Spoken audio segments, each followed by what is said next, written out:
Bismillahirrahmanirrahim.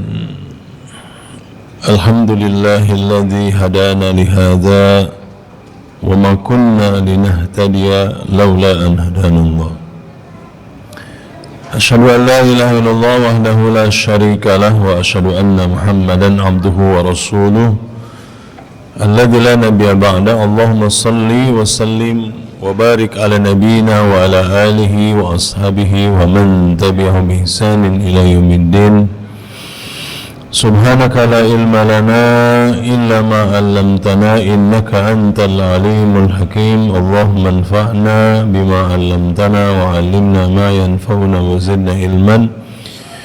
Allahumma inna nas'aluka ilman nafi'an wa rizqan thayyiban wa 'amalan mutaqabbalan. Uhaikum jami'an bi tahiyatil Islam, tahiyatul ahlul jannah, tahiyatul min indillahil mubarak. Assalamualaikum warahmatullahi wabarakatuh.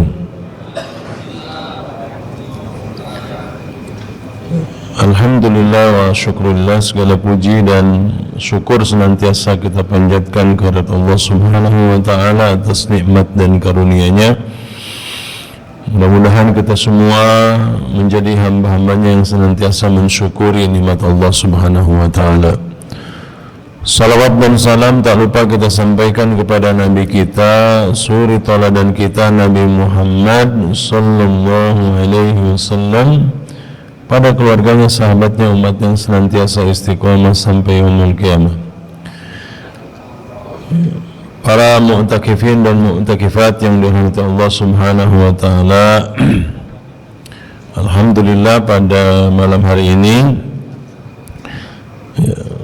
kita bisa hadir di rumah Allah di Masjid Raya Puri Teluk Jambe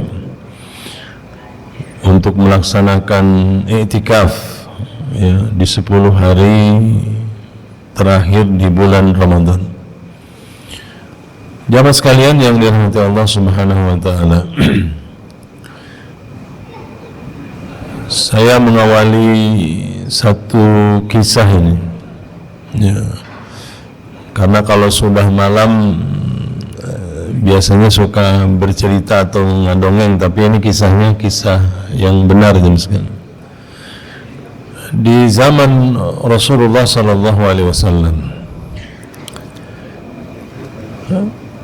ada seorang sahabat Nabi yang bermimpi, namanya Talhah bin Ubaidillah. Talhah bin Ubaidillah radhiyallahu anhu. Sebelum menceritakan mimpinya, saya menjelaskan background tentang Talhah bin Ubaidillah, supaya jamaah sekalian, baik bapak-bapaknya atau generasi anak-anak muda ini, saya lihat banyak anak-anak muda menjadi satu inspirasi dalam kehidupan tentang sahabat Talhah bin Ubaidillah. Jadi jangan yang kenal itu pemain bola Ronaldo, pemain olahraga, atau misalkan artis dan lain sebagainya, jangan. Kita harus mengenal sosok para pejuang yang bersama dengan Rasulullah SAW, di antaranya Talhah bin Ubaidillah. Jamaah sekalian, Talhah bin Ubaidillah ini termasuk yang Rasulullah SAW sebutkan dalam hadis yang dijamin masuk surga. Kata Rasulullah SAW, Sayyidina Abu Bakar fil jannah, Sayyidina Umar fil jannah, Sayyidina Utsman fil jannah, Sayyidina Ali bin Abi Thalib fil jannah, Talhah bin Ubaidillah fil jannah. Pantas memang Talhah itu diberi gelar oleh Rasulullah SAW calon penghuni surga. Kenapa jemaah sekalian? Karena Talhah bin Ubaidillah ini termasuk saudaranya Abu Bakar As-Siddiq radhiyallahu anhu, karena putra dari paman dari Abu Bakar Siddiq dan masuk Islam oleh Sayyidina Abu Bakar As-Siddiq radhiyallahu anhu. Talhah bin Ubaidillah jemaah sekalian itu dikenal di kalangan para sahabat itu sebagai mata elangnya Rasulullah. Cuman kalau zaman sekarang mata elang atau dikenal dengan matel, tahu matel? Matel itu yang suka ya kalau ada motor, mobil itu matel di mana-mana, suka ribut lah, yang bikin ribut itu matel. Ini beda dengan mata elangnya Rasulullah, yaitu Talha bin Ubaidillah radhiyallahu anhu. Talha bin Ubaidillah jemaah sekalian yang dirahmati Allah Subhanahu wa taala, beliau adalah orang yang senantiasa menjaga Rasulullah sallallahu alaihi wasallam. Matanya itu menjadi mata elang karena mengawasi musuh-musuh yang ingin melukai Rasulullah sallallahu alaihi wasallam. Maka Talha bin Ubaidillah jemaah sekalian, ada satu kisah masyhur. Ini masyhur di kalangan para sahabat. Kisahnya itu ketika perang Uhud. Ya, perang Uhud. Perang Uhud itu jemaah sekalian pembalasan dendam orang-orang kafir Quraisy ketika kalah dalam perang Badar. Ya, kalau kalah dalam perang Badar, akhirnya setahun kemudian mereka balas dendam sehingga mengirim 3.000 pasukan untuk menyerang kota Madinah, dan Rasulullah hadapi dengan 1.000 pasukan. Ketika berhadap-hadapan jemaah sekalian antara pasukan kafir Quraisy 3.000 dengan 1.000, sebelum terjadi peperangan, Rasulullah sallallahu alaihi wasallam menempatkan 50 pemanah di Bukit Pemanah. Kata Rasulullah, jaga ini Bukit Pemanah, menang kalah jangan turun, jaga. Dan sebelum terjadi pertempuran itu, Rasulullah sallallahu alaihi wasallam melihat ada pasukan yang terpisah dari 3.000. Itu pasukan kavaleri atau pasukan barakuda, pasukan kuda khusus, itu nggak gabung dengan 3.000. Kemudian Rasul bertanya kepada para sahabat, itu siapa itu? Kemudian kata para sahabat, ya Rasulullah, itu pasukannya Khalid bin Walid. Misah Khalid bin Walid. Dan Khalid belum masuk Islam jemaah sekalian waktu itu, dan dia merupakan panglima the best di zamannya. Zaman Quraisy pun termasuk panglima perang hebat Khalid bin Walid. Terjadilah perang jemaah sekalian, berkecamuk. Qadarullah jemaah sekalian, ya, ketika terjadi peperangan antara 1.000 melawan 3.000, sebenarnya umat Islam itu sudah menang. Terdesaklah yang 3.000, hampir kocar-kacir lari, pasukan Quraisy itu dipukul mundur. Tiba-tiba 50 pemanah ini tergiur karena melihat kita sudah menang. Akhirnya mereka pun turun meninggalkan Bukit Pemanah. Padahal pesan dari Rasulullah SAW, jangan pernah turun menang atau kalah. Sehingga dari 50 pemanah itu sebagian besar turun. Dalam riwayat itu dikisahkan cuman hanya beberapa orang saja yang ada di Bukit Pemanah yang istiqomah. Melihat posisi yang seperti ini jamaah sekalian, pertarungan akhirnya berbalik. Khalid bin Walid sebelum masuk Islam melihat posisi Bukit Pemanah kosong, maka dia memutar kudanya mengelilingi di belakang Bukit Uhud, lalu kemudian dia naik ke Bukit Pemanah, dan pasukan kuda Khalid bin Walid menyerang Rasulullah dan para sahabat, ya, yang di bawah dari Bukit Pemanah itu dengan serangan yang bertubi-tubi dan serangan yang dahsyat. Akhirnya yang 1.000 ini kocar-kacir, Pak. Bahkan jamaah sekalian, ini pertempuran dahsyat ini. Kalau jamaah sekalian menyaksikan bagaimana pertempuran di perang Uhud, bahkan seorang yang kita kenal dengan singa, Asadullah, singanya Allah Subhanahu wa taala, siapa? Hamzah bin Abdul Muttalib. Hamzah, paman Rasulullah sallallahu alaihi wasallam, yang dikenal dengan singanya, bahkan dikenal dengan pemimpin para syuhada. Ya, pemimpin para syuhada. Kurang lebih di perang Uhud ini hampir 70 sampai 80 orang syuhada mati syahid. Ini pertempuran luar biasa. Ketika Rasulullah diserang oleh Khalid bin Walid jamaah sekalian, dihujami dengan panah, tombak, dan Rasulullah saat itu terperosok ke dalam sebuah lubang yang dibuat oleh orang-orang Yahudi. Rasulullah terperosok ke dalam jamaah sekalian. Ini situasi yang luar biasa, yang di zaman di waktu itu jemaah sekalian ada sebagian isunya bahwasanya Rasulullah wafat, ya, karena luar biasa pertarungan yang berkecamuk. Maka jemaah sekalian muncullah, ya, sosok yang melindungi Rasulullah dalam perang Uhud, namanya Talha bin Ubaidillah. Maka Talha bin Ubaidillah jemaah sekalian memegang Rasulullah dengan tangan kirinya, melindungi tubuhnya, melindungi Rasulullah, dan tangan kanannya memutar-mutar pedang, ya, ya, menghalangi tombak panah yang selalu menghujam, ya, sehingga sebagian jari jemari Talha bin Ubaidillah itu putus, Pak. Kalau digambarkan, kata para ulama, gambarannya itu Talha ketika menjaga Rasulullah, saking banyaknya panah. Jamaah tahu landak nggak, Pak? Landak itu kalau lagi menahan benteng itu keluar ini, ya, jadi kayak panah gitu, itu landak. Maka tubuh Talha, jamaah sekalian, melindungi Rasulullah SAW dalam perang Uhud itu, ya, puluhan luka, ya, itu panah itu menancap, kurang lebih lukanya itu ada 70 sampai 100. Dahsyat itu, jamaah sekalian. Sehingga Talha bin Ubaidillah menarik Rasulullah dari lubang dan membawanya, ya, mengamankan Rasulullah sampailah, ya, di kerumunan para sahabat, di antaranya ada Abu Bakar Siddiq radhiyallahu anhu dan lain sebagainya. Kemudian kata Rasulullah, uruslah saudaramu ini, ya, Talha bin Ubaidillah. Maka pantas Sayyidina Abu Bakar As-Siddiq mengatakan, banyak nanti riwayat menjelaskan perang Uhud adalah perang milik Talha bin Ubaidillah. Maka saat itu, jamaah sekalian, walaupun Talha bin Ubaidillah tidak mati syahid, tapi karena lukanya yang puluhan bahkan ratusan di dalam tubuhnya, tombak, panah, pedang dan sebagainya, jamaah sekalian, sehingga Rasulullah mengatakan begini kepada para sahabat, barang siapa yang ingin melihat orang yang mati syahid, tapi dia berjalan di atas muka bumi, maka lihatlah Talha bin Ubaidillah. Nah, berarti, jamaah sekalian, lihatlah Talha bin Ubaidillah itu ibaratnya orang yang sudah mati syahid, ibaratnya, ya. Maka kata Rasulullah, barang siapa yang ingin melihat orang yang sudah mati syahid tapi dia berjalan di atas muka bumi, maka lihatlah Talha bin Ubaidillah. Nah, berarti, jamaah sekalian, Talha bin Ubaidillah ini sosok yang luar biasa.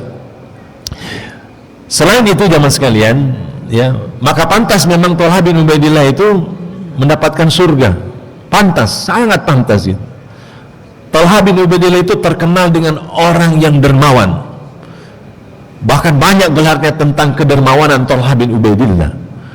Pada suatu hari Talha bin Ubaidillah, karena beliau seorang pedagang, pernah mendapatkan keuntungan ketika pulang dari Syam. Kurang lebih keuntungannya hampir 400 ribu dirham. Nah, kalikan saja uang dirham perak, ya, kali berapa ratus juta itu, atau berapa miliar. Atau pernah pada suatu hari, jamaah sekalian, Talha bin Ubaidillah itu menjual tanah kepada Abdurrahman bin Auf. Nah, Abdurrahman bin Auf juga saudagar kaya, ya, orang terkaya itu diantaranya Abdurrahman bin Auf, ya, menjual tanahnya ke Abdurrahman bin Auf dengan nilai, ada yang mengatakan 7.000 dinar, kurang lebih hawalanya 7.000 dinar. Satu dinar berapa, jemaah sekalian? Ini dinar emas, ya, uang mata uang dinar. Dinar itu satu dinarnya kurang lebih 4,5 gram emas. Ya, itu tinggal dikali aja sama jamaah, 4,5 gram emas satu dinar. Ini 7.000 dinar. Berapa miliar? Ya, kali aja. Ya, itu bisa ratusan miliar, jemaah sekalian. Maka satu malam, uang yang hasil jual tanah kepada Abdurrahman bin Auf itu, saking khawatirnya Talha bin Ubaidillah, ini kalau zaman sekarang OKB, Pak, orang kaya baru, habis pembebasan tanah dia pasti beli mobil, beli rumah dan lain-lain. Beda dengan Talha bin Ubaidillah, uang hasil jual tanah itu satu malam itu diinfakkan habis, sampai pembantunya bilang, ya, yang membantu Talha untuk membagikan uang itu, sampai menjelang waktu subuh. Bayangkan, satu malam sampai menjelang subuh, uang itu habis tanpa tersisa. Kebayang, Pak, ada orang zaman sekarang seperti ini, orang kaya, bandar-bandar tanah yang habis, ya, jual tanah misalkan. Bahkan saya di sini dengar juga banyak orang-orang kaya yang punya tanah itu sertifikat tanahnya ada 2 lemari, Pak. 2 lemari, bayangkan, uangnya di setiap bank ada ratusan miliar, di bank BRI, bank BNI, ya. Tapi ya mohon maaf gitu, pantas jauh, Pak, berbanding dengan Talha bin Ubaidillah yang satu malam itu habis, ya, bukan jutaan, ratusan juta, bukan puluhan miliar, Pak. 7.000 dinar itu luar biasa itu, ya, habis dibagikan satu malam. maka pantaslah ini Talha bin Ubaidillah ini sosok yang luar biasa. Maka jamaah sekalian, saya akan menceritakan mimpinya Talha bin Ubaidillah. Berarti kalau kita lihat, oh memang ini luar biasa ini sosok Talha bin Ubaidillah. Pada suatu malam jamaah sekalian, ya, Talha bin Ubaidillah itu bermimpi tentang dua orang dari Bani Qoda'ah. Dua orang dari Bani Qoda'ah ini kehidupan sehari-harinya dikenal di antara para sahabat ini orang yang baik. Ketika Rasulullah berperang, mereka ikut berperang. Ketika Rasulullah sallallahu alaihi wasallam berjuang, mereka ikut. Dua orang dari Bani Qoda'ah. Singkat cerita jemaah sekalian, dua orang dari Bani Qoda'ah ini soulmate. Ketika dalam peperangan, ya, sahabatnya yang satu ini meninggal dalam peperangan, dan sahabatnya yang satu lagi itu Allah panjangkan umurnya 1 tahun dan meninggal di tahun berikutnya. Di dalam mimpi Talha bin Ubaidillah, pada suatu malam kata Talha bin Ubaidillah, aku bermimpi tentang dua orang sahabat dari Bani Qoda'ah. Kata Talha, aku berdiri di dekat pintu surga, lalu kemudian aku mendengar panggilan kepada dua orang dari Bani Qoda'ah ini. Pertanyaannya, pertama yang dipanggil yang mana, Pak? Yang meninggal dalam peperangan atau yang meninggal di atas kasur, Pak? Pasti rata-rata akan menjawab yang dipanggil lebih dulu masuk surga adalah orang yang meninggal dalam peperangan. Tapi yang membuat mimpi ini viral justru kata Talha, yang dipanggil oleh penjaga pintu surga itu adalah orang yang meninggal 1 tahun kemudian, itulah yang lebih dulu masuk ke dalam surga. Kemudian dipanggil yang mati meninggal di atas kasur, baru nanti sahabatnya yang meninggal dalam peperangan. Setelah itu kata Talha, belum saatnya engkau masuk surga, dalam artian mimpinya selesai. Dan mimpi ini viral. Kalau zaman sekarang viral. Sampailah mimpi ini kepada Rasulullah SAW tentang mimpinya Talha bin Ubaidillah. Lalu kemudian Rasulullah menjelaskan tentang mimpi Talha bin Ubaidillah. Kata Rasulullah, kenapa yang lebih dulu masuk orang yang meninggal atau sahabat dari Bani Qoda'ah ini 1 tahun kemudian, bukan yang meninggal dalam peperangan? Kemudian Rasul mengatakan, berarti Allah Subhanahu wa ta'ala memberikan kesempatan 1 tahun, maka sahabat ini dia beribadah. Bahkan kata Rasulullah, apakah dia bertemu dengan bulan Ramadan? Kemudian sahabat menjawab, benar Rasulullah, dia bertemu dengan bulan Ramadan. Maka sahabat ini dari Bani Qoda'ah jemaah sekalian, dia isi hari-harinya di bulan Ramadan dengan amalan ibadah yang luar biasa.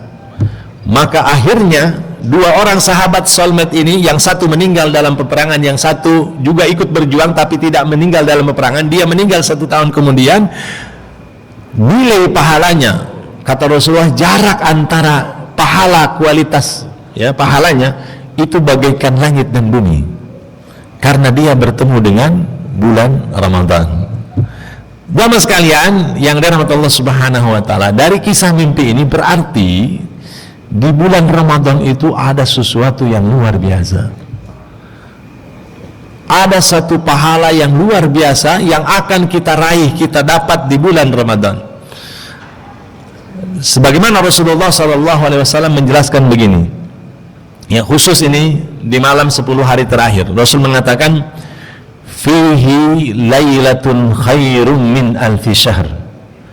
Di bulan Ramadan itu ada satu malam yang kalau kita beribadah di malam itu, maka ia lebih baik daripada 1000 bulan. Maka malam itu dikenal dengan malam Lailatul Qadar.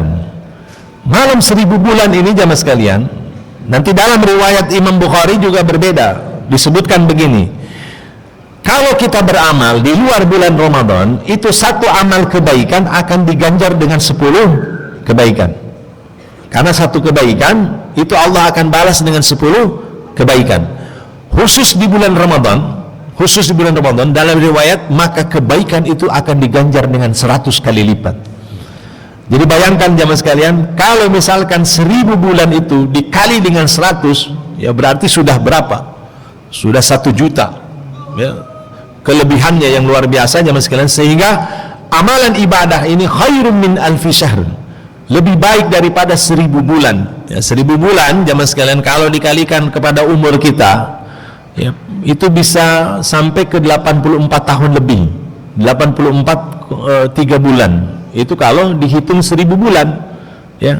Bisa jadi jamaah sekalian ibadah kita atau umur kita tidak sampai ke umur 84 tahun. Maka jamaah sekalian, barang siapa yang dia mendapatkan kebaikan malam Lailatul Qadar, maka nilai pahala yang didapatkan setara dengan 1000 bulan atau setara dia beribadah, sama seperti orang yang beribadah 84 tahun dia beribadah. Maka dari itu jamaah sekalian yang dirahmati Allah Subhanahu wa taala, Rasulullah SAW memberikan busyra, memberikan kabar gembira kepada kita umatnya. Maka Rasul mengatakan, carilah malam Lailatul Qadar itu di 10 hari terakhir, dan carilah ia di malam-malam ganjil, malam 21, malam 23, malam 25, malam 27, malam 29. Cuman yang membuat di Indonesia ini ada keunikan, versi malam ganjilnya beda, Pak. Ini versinya versi mana? Ya, versi Muhammadiyah kah atau versi pemerintah? Kan beda, Pak. Muhammadiyah ganjil kemarin, Pak. Ya, kalau sekarang malam 24 bagi yang berijtihad, ya saumnya Muhammadiyah. Ya, kalau sekarang yang sidang isbatnya puasanya hari Kamis kemarin itu, berarti kita malam ganjil malam 23. Yang lebih selamat itu nggak usah nyari malam ganjilnya, ya. Berarti selamat tuh 10 hari terakhir itu, ya semua kalau dibilang ganjil buat Muhammadiyah, ganjil buat pemerintah dia selamat, dijaga itu 10 hari terakhir, pasti dia akan mendapatkan malam Lailatul Qadar. Nah jamaah sekalian yang dirahmati Allah Subhanahu wa taala, di malam Lailatul Qadar pertama nih keutamaannya malam Lailatul Qadar, jamaah sekalian, malam yang dimana Allah Subhanahu wa taala akan mengampuni dosa-dosa yang pernah kita lakukan. Kita ini manusia yang tidak luput dari salah dan dosa, nggak maksum, Pak. Hanya Nabi Muhammad SAW yang maksum. Ya, Nabi Muhammad yang maksum. Selain dari Nabi Muhammad itu nggak maksum, pasti punya dosa, pasti punya salah. Maka ada ungkapan kullu bani adam khata'un wa khairu khata'in at-tawwabin. Setiap manusia pasti punya salah, punya dosa, maka sebaik-baik orang yang bersalah dan berdosa adalah dia bertobat kepada Allah Subhanahu wa taala. Dan malam Lailatul Qadar adalah malam yang dimana Allah Subhanahu wa taala akan mengampuni dosa-dosa kita. Dosa itu jamaah sekalian, dosa itu al-ithmu, ya, dengan tak kecil, ya, ithmu. Al-ithmu mahaka fi sadrika wa karihta ayyutali an-nas. Dosa itu jamaah sekalian, dosa itu kalau seseorang melakukan dosa, maka dia takut atau dia malu kalau orang tahu dia melakukan dosa. Setelah dia melakukan dosa, ya jamaah sekalian, dosa itu mahaka fi sadrika, itu membuat galau, Pak, membuat orang nggak tenang. Orang kalau sudah melakukan dosa itu nggak tenang. Orang kalau sudah minum nggak tenang. Orang kalau sudah bermaksiat tidak akan tenang. Orang sudah membunuh tidak akan tenang, karena akan membuat dadanya ini merasa sempit. Itulah perbuatan dosa, dan dia malu kalau orang tahu apa yang dilakukannya. Sehingga jamaah sekalian, al-ismu al-dzunub, ya, dosa yang pernah kita lakukan itu, alhamdulillah, Allah Subhanahu wa taala ini menutup aib dosa kita, Pak. Kata para ulama, enggak kebayang, Pak. Seandainya dosa itu beraroma, Pak. Kebayang nggak, Pak, kalau dosa aroma? Misalkan aromanya kayak aroma kentut yang bau busuk itu, ya. Seandainya dosa itu ada aromanya, Pak. Kita habis melakukan dosa, itu ada aroma bau. Nah, lu habis ngapain dan ini? Ada aroma baunya. Nah, habis buat apa nih? Ada aroma bau. Alhamdulillah, dosa itu tidak beraroma. Dosa itu Allah Subhanahu wa taala bisa menutupinya. Ya, dosa itu jamaah sekalian yang dari Allah Subhanahu wa taala, ya, kalau dosa itu beraroma, alangkah malunya orang pelaku dosa. Sehingga Allah Subhanahu wa taala jamaah sekalian kadang menutupi dosa dan kesalahan kita, ya. Namun memang dosa itu jamaah sekalian dia harus segera kita beristighfar. Wasari'u ila magfiratin min rabbikum wa jannatin arduhas samawati wal ardu iddat lil muttaqin. Bersegeralah kalian kepada ampunan Allah Subhanahu wa taala. Maka di malam Lailatul Qadar, dalam hadis Rasulullah sallallahu alaihi wasallam mengatakan begini, man qama Lailatul Qadar imanan wa ihtisaban ghufira lahu ma taqaddama min dhanbi. Barang siapa yang Qiyam itu berdiri melakukan salat di malam Lailatul Qadar. Man qama Lailatul Qadar imanan wa ihtisaban, ia salat di malam Lailatul Qadar, ya, baik salat tarawih atau salat qiyam, salat tahajud, dengan penuh keimanan, dengan penuh keikhlasan, dan dengan penuh harapan mencari ridha Allah Subhanahu wa taala, bukan mencari ridha yang lainnya, ridha manusia, tapi hanya ridha Allah Subhanahu wa taala, wahtisaban. Lalu kemudian Allah menjanjikan ghufira lahu ma taqaddama min dhanbi. Allah Subhanahu wa taala akan mengampuni dosa-dosanya. Ya. Diampuni dosa-dosanya. Jamaah sekalian yang dirahmati Allah Subhanahu wa taala, Allah yang Maha Ghafur, Allah yang Maha Al-Ghaffar. Ya. Nanti di 10 hari terakhir, ya, ketika Siti Aisyah radhiyallahu anha bertanya kepada Rasulullah sallallahu alaihi wasallam, "Ya Rasulullah, apa yang harus aku lakukan seandainya malam ini adalah malam Lailatul Qadar?" Jawaban Rasulullah kepada Siti Aisyah radhiyallahu anha, "Ya wahai Aisyah, perbanyaklah engkau membaca Allahumma innaka afuwun tuhibbul afwa fa'fu anni," atau fa'fu anna untuk kita, jamak fa'fu anna. Maka doa ini jamaah sekalian, ini doa khusus, perbanyak di 10 hari terakhir. Ketika Siti Aisyah mengatakan, "Ya Rasulullah, apa yang harus aku lakukan jika malam ini adalah malam Lailatul Qadar?" Maka perbanyak membaca doa Allahumma innaka afuwun tuhibbul afwa fa'fu anni. Apa bedanya antara Ghafur atau Al-Ghaffar dengan Al-Afu? Beda nggak Pak? Sama-sama memberikan maaf, sama-sama memberikan ampunan. Kalau Al-Ghafur atau Al-Ghaffar, Allah yang maha mengampuni dosa-dosa kita, maka kita selalu dengan beristighfar, astagfirullahaladzim, atau kita membaca sayyidul istighfar, Allahumma anta rabbi la ilaha illa anta khalaqtani wa ana abduka wa ana ala ahdika wa wa'dika mastata'tu a'udzubika min syarri ma sana'tu abu'u laka bi ni'matika alayya wa abu'u bi dhanbi faghfirli fa innahu la yaghfiru dzunuba illa anta. Antara Al-Ghafur atau Al-Ghaffar dengan Al-Afu, ini kata para ulama jemaah sekalian, kalau kita melakukan dosa dan kesalahan yang pernah kita lakukan, lalu kemudian kita beristighfar, bisa jadi dosa itu akan diampuni oleh Allah Subhanahu wa taala.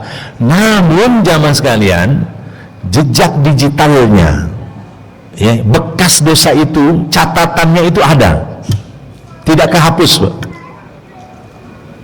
Dalam riwayat jamaah sekalian, beberapa para sahabat meriwayatkan, ada satu riwayat, nanti kita semua akan dikumpulkan di padang mahsyar, lalu kita semua akan dihisab oleh Allah Subhanahu wa taala, yaumul hisab.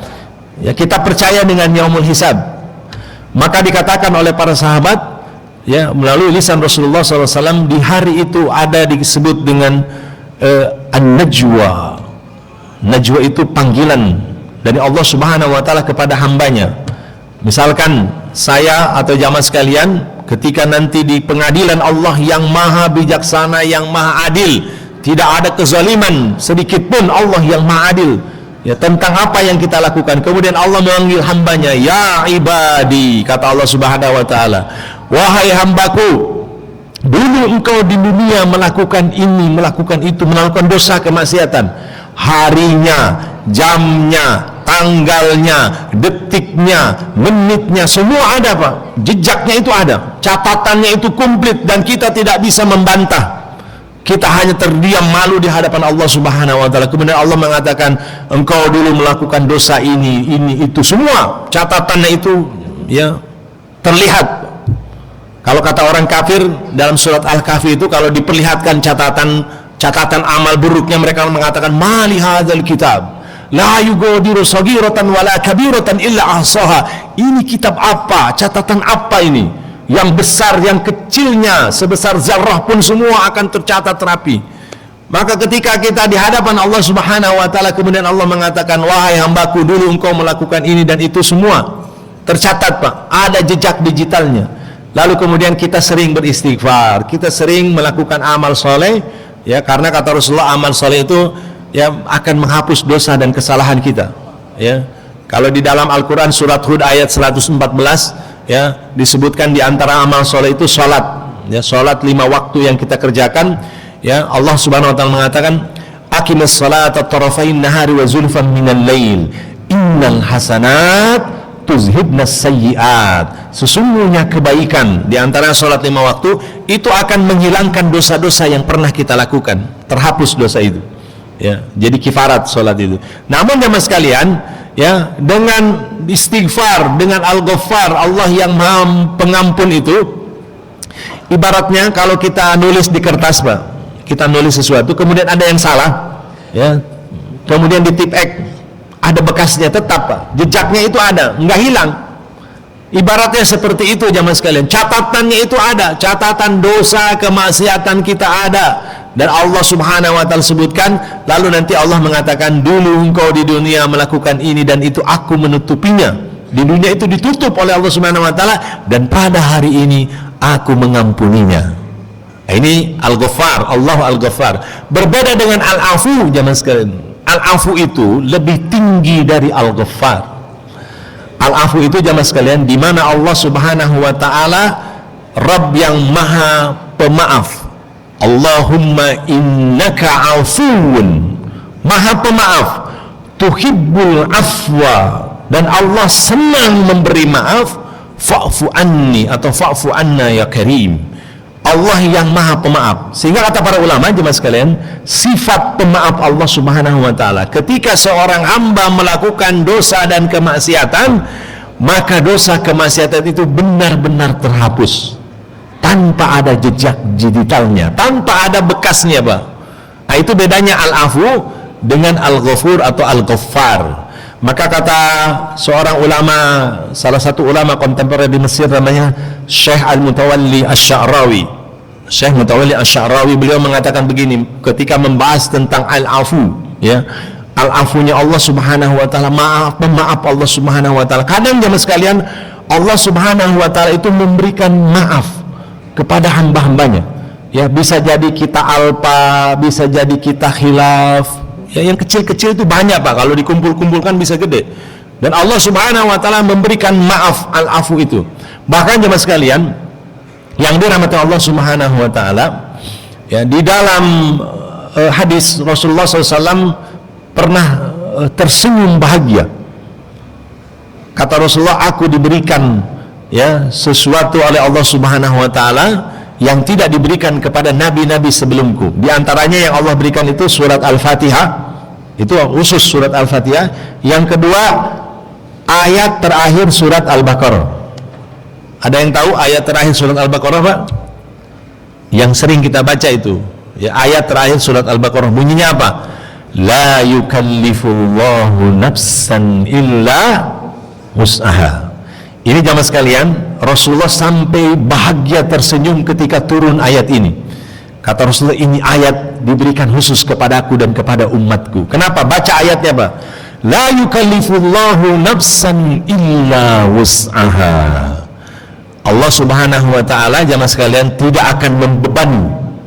Cuman kadang suka salah tafsir nih, bebannya itu urusan dunia. Bukan. Yang dimaksud dengan taklif di sini urusannya urusan syariat, Pak.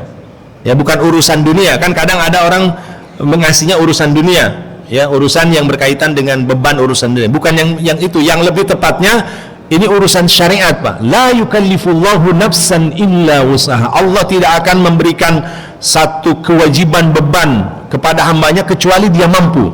Makanya ibadah saum, Pak, ibadah saum ini kan ibadah yang tidak memberatkan, Pak. Makanya kalau nggak sanggup itu boleh, ada rukhsah. Makanya Allah mengatakan dalam Al-Quran, yuridullahu bikumul yusra wala yuridu bikumul usra. Allah itu menginginkan kemudahan. Allah tidak menginginkan kita ini ada masyaqqah, ada berat dalam menghadapi sesuatu itu, enggak. Kemudahan, Pak. Allah berikan kemudahan sehingga jemaah sekalian yang dirahmati Allah Subhanahu wa taala, Rasulullah sallallahu alaihi wasallam menginginkan sesuatu ini, syariat ini tidak menjadi beban dalam kehidupan. Dia mudah. Maka Rasul mengatakan yassiru wala tu'assiru. Bahkan Rasulullah, jemaah sekalian, Rasulullah sallallahu alaihi wasallam itu sosok yang luar biasa cintanya kepada umatnya, kepada kita, sehingga kita tidak ingin menjadi beban bagi kehidupan kita. Kenapa misalkan Rasulullah sholat tarawehnya kenapa nggak full satu bulan tuh full di masjid? Kenapa, Pak? Ya, karena jamaah sekalian, ketika Rasulullah SAW di bulan Ramadan sholat taraweh sehari, kemudian 2 hari, para sahabat makin banyak ikut, makin banyak. Hari ketiga, hari keempat, Rasulullah nggak keluar, diam. Ya, sehingga para sahabat nunggu, ini kemana nih Nabi nggak sholat tarawih. Rasul biarkan. Lalu kemudian esoknya Rasul baru menjelaskan, aku khawatir jika nanti sholat tarawih ini pada akhirnya jadi wajib. Ini kekhawatiran Rasulullah. Kadang banyak hadis yang menjelaskan, Pak, Rasulullah itu tidak ingin memberatkan umatnya. Di antara hadisnya begini, laula an asyqa ala ummati la amartuhum bis-siwaki inda kulli shalah. Kalaulah tidak membebani, ya, aku akan perintahkan setiap umat ini dia bersiwak ketika mau sholat. Tapi Rasulullah khawatir menjadi wajib, makanya nggak jadi. Kan begitu. Rasul tidak ingin membebani, termasuk sholat tarawih di bulan Ramadan, jemaah sekalian. Ya, Rasulullah tidak ingin sholat tarawih itu pada akhirnya nanti khawatir kalau Rasulullah terus misalkan akhirnya turun jadi wajib, kan berat, Pak. Ya, berat. Yang 11 sih nggak apa-apa, yang 2-3 lebih berat nanti. Kalau intinya nanti jadi wajib, maka istilahnya jadi sunnah. Namun demikian ketika Rasulullah sudah meninggal, ya, kata Sayyidina Umar, maka jamaah dijamaahkan, Sayyidina Umar lah yang mengawali. Kata Sayyidina Umar, ini adalah bid'ah, tapi bid'ah hasanah, ya, sehingga dipilihlah Ka'ab, ya, menjadi imam, ya, tidak masing-masing. Dan sehingga karena Rasulullah sudah meninggal, tidak mungkin syariat itu akan membebani. Nah, itu makna dari la yukallifullahu nafsan illa wus'aha, laha ma kasabat wa 'alaiha maktasabat. Perhatikan doanya jemaah sekalian. Rabbana la tu'akhidna in nasina au akhtana. Ini udah teken kontrak, Pak, antara Nabi Muhammad, umat Nabi Muhammad ini.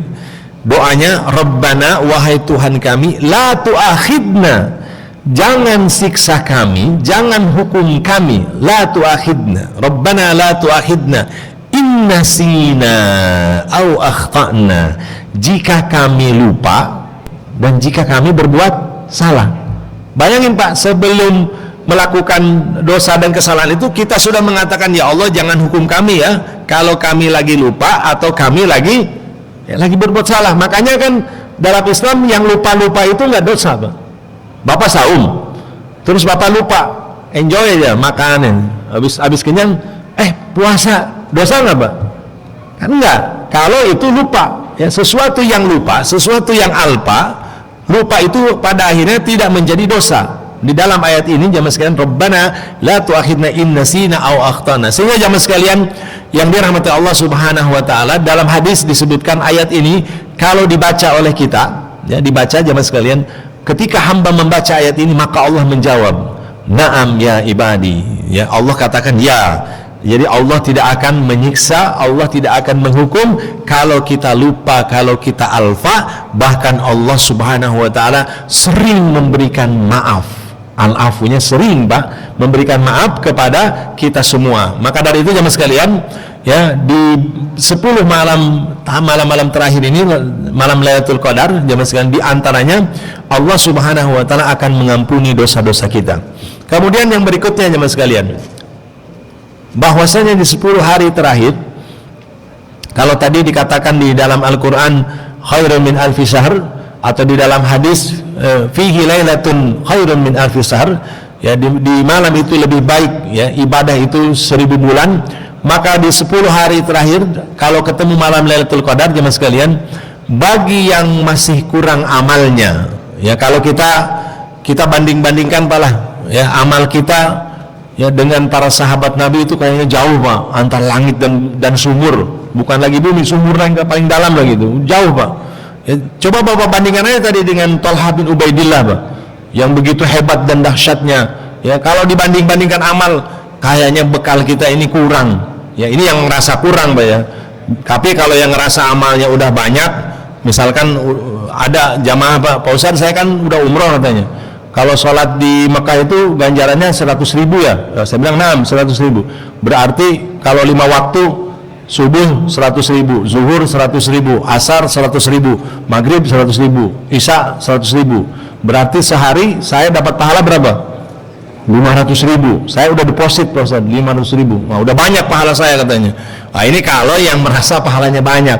Tapi bagi yang merasa pahalanya sedikit, jamaah sekalian, bekal kita, apa yang kita bawa untuk Allah Subhanahu wa taala, maka kata para ulama, malam Lailatul Qadar adalah malam yang bisa mengisi kekurangan amal ibadah kita itu. Maka di malam Lailatul Qadar ini diisi Pak, diisi dengan kebaikan, ya di malam Lailatul Qadar ini, maka Allah Subhanahu wa taala akan memberikan kali lipat ganjaran pahala, ya. Tadi nilainya bisa 1000 bulan, bahkan bisa lebih kata para ulama. Kalau di bulan Ramadan itu kalau dikali 100 bisa lebih. Nah lalu jamaah sekalian, ya saya singkat saja, yang berikutnya ya selain keberkahan pahala yang berlipat ganda, ya ibadah di 10 hari terakhir kalau ketemu malam Lailatul Qadar, ya jamaah sekalian yang dirahmati Allah Subhanahu wa taala, di mana malam itu, ya ini kata para ulama, ya ketika menafsirkan surat Ad-Dukhan. Surat Ad-Dukhan itu tentang malam Lailatul Qadar, Pak. Inna anzalnahu fi lailatin mubarakah inna kunna mundirin. Di dalam surat Ad-Dukhan Allah menjelaskan sesungguhnya kami telah menurunkan Al-Quran di malam yang diberkahi. Maksud malam diberkahi itu malam Lailatul Qadar. Dan malam Lailatul Qadar adalah malam keberkahan. Al-barakatuh kata para ulama, al-barakatuh isbatul khair atau ziyadatul khair. Keberkahan itu Allah Subhanahu wa taala memberikan kepada hambanya kebaikan demi kebaikan yang luar biasa begitu banyak. Itulah disebut dengan keberkahan. Kemudian di dalam surat Ad-Dukhan Allah mengatakan begini, fiha yufraku kullu amrin hakim amrun min indina. Di malam Lailatul Qadar Allah Subhanahu wa taala yufraku kullu amrin hakim. Kata para ulama ahli tafsir menjelaskan bahwasanya di malam Lailatul Qadar itu Allah Subhanahu wa taala sedang mengatur urusan hambanya untuk 1 tahun ke depan. Jadi jamaah sekalian, ada sebagian menjelaskan bahwasanya malam Lailatul Qadar adalah malam penentuan takdir kita untuk 1 tahun ke depan. Yufraku kullu amrin hakim amran min indina. Semua urusan, semua perkara makhluk ini adalah ada dalam genggaman Allah Subhanahu wa taala. Maka jamaah sekalian, kata para ulama, kalau kita mendapatkan malam Lailatul Qadar, maka malam itu adalah malam penentuan takdir kita setahun ke depan. Bisa jadi jamaah sekalian, setahun ke depan umur kita itu sudah dipatok. Misalkan di malam Lailatul Qadar itu Allah sudah menetapkan takdir kita tahun depan ini, ya tahun depan itu nggak ada umur misalkan. Maka kata para ulama, di malam Lailatul Qadar maka seorang hamba dia boleh mengajukan proposal. Silakan Bapak ngasih proposal. Misalkan proposalnya, Allah minta umur panjang misalkan. Maka bisa jadi Allah tetapkan perpanjangan umur karena amrun min indina, kata para ulama.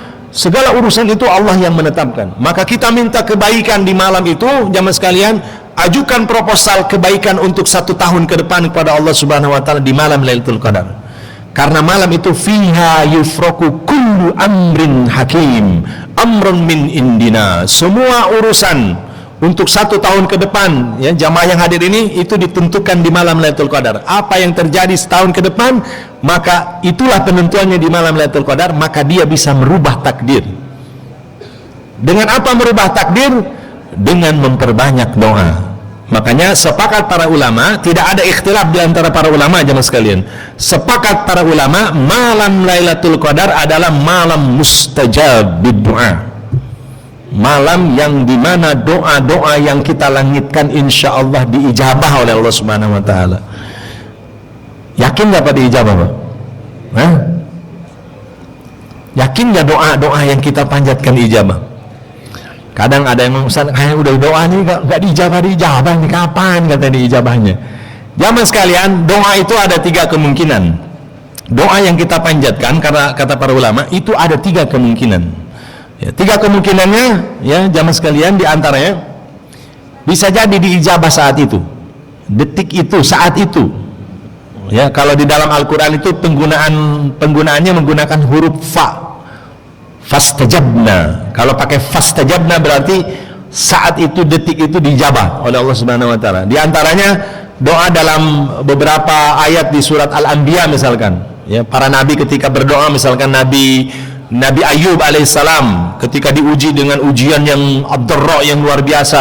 Ya, sehari diuji seluruhnya ternaknya mati, kemudian kebunnya habis semua. Hari berikutnya 12 anaknya meninggal, bukan 1, meninggal Pak, semua. Ujiannya dahsyat Nabi Ayub itu. Kemudian diuji dengan penyakit yang pada akhirnya dia diasingkan sehari, 2 hari, setahun, 2 tahun. Kemudian pas sampai 3 tahun, kata istrinya Rahimah, itu keturunan dari Nabi Yusuf, wahai Ayub, engkau ini nabi, katanya, coba berdoa. Kemudian kata Nabi Ayub kepada istrinya, wahai istriku, berapa tahun Allah memberikan kenikmatan as-sarra. Ya, as-sarra itu kenikmatan, ya, kelapangan, kenikmatan. Ini baru juga 3 tahun sudah mulai goyah. Namun demikian jamaah sekalian, Nabi Ayub itu pada akhirnya karena penyakitnya membuat Nabi Ayub lemah dalam beribadah, akhirnya mau tidak mau Nabi Ayub berdoa. Dalam surat Al-Anbiya ayat kurang lebih ayat ke-80-an, ya, Nabi Ayub mengatakan begini, Rabbi inna massanni yadur fa anta arhamur rahimin. Bukan minta sembuh sebenarnya. Ya, Nabi Ayub itu doanya Rabbi inna massanni yadur. Wahai Rabbku, sesungguhnya penyakit ini, ad-darra ini, penyakit ini membuat ibadah saya lemah. Wa anta arhamur rahimin. Engkau maha arham, maha pengasih, maha penyayang. Lalu kemudian jawaban Allah apa? Fastajabna. Nah, ayat yang pakai fa, Pak, berarti Allah ijabah. Langsung Allah berikan, tidak lama Allah berikan kesembuhan kepada Nabi Ayub alaihissalam. Jadi jamaah sekalian, doa itu kemungkinan diijabah saat itu, atau doa itu kemungkinan diijabah 1 bulan, 2 bulan, 1 tahun, 2 tahun kemudian. Kemungkinannya kan begitu, sesuai dengan situasi dan kondisi kita. Atau doa itu jamaah sekalian nanti bisa diganti oleh Allah Subhanahu Wa Taala dengan sesuatu yang tadinya bala. Ya, bala itu satu ujian. Ya, misalkan kita ada musibah kemudian Allah selamatkan, itu bisa jadi karena doa-doa yang kita panjatkan. Atau bisa jadi jamaah sekalian, kata para ulama, doa yang kita panjatkan itu Allah akan bayar nanti di yaumul akhir dengan pahala yang luar biasa. Nanti kalau Bapak yang sering berdoa kemudian merasa doanya belum diijabah, nanti kita akan kaget ketika di yaumul akhir Allah berikan pahala yang luar biasa. Dia mengatakan, ya Rabb, ini pahala apa? Kemudian kata Allah Subhanahu Wa Taala, ini adalah pahala doa-doa yang engkau panjatkan.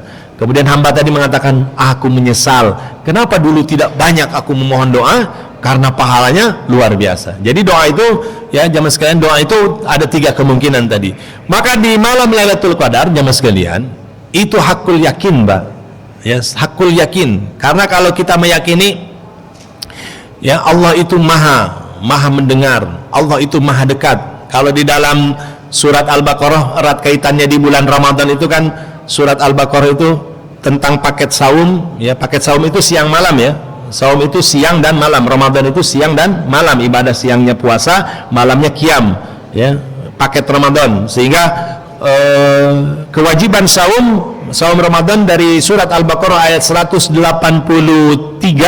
sampai dengan 187, ya, dari ya ayyuhalladzina amanu kutiba alaikumusiyam sampai 187-nya uhilla lakum lailatus siyami rafasu ila nisaikum.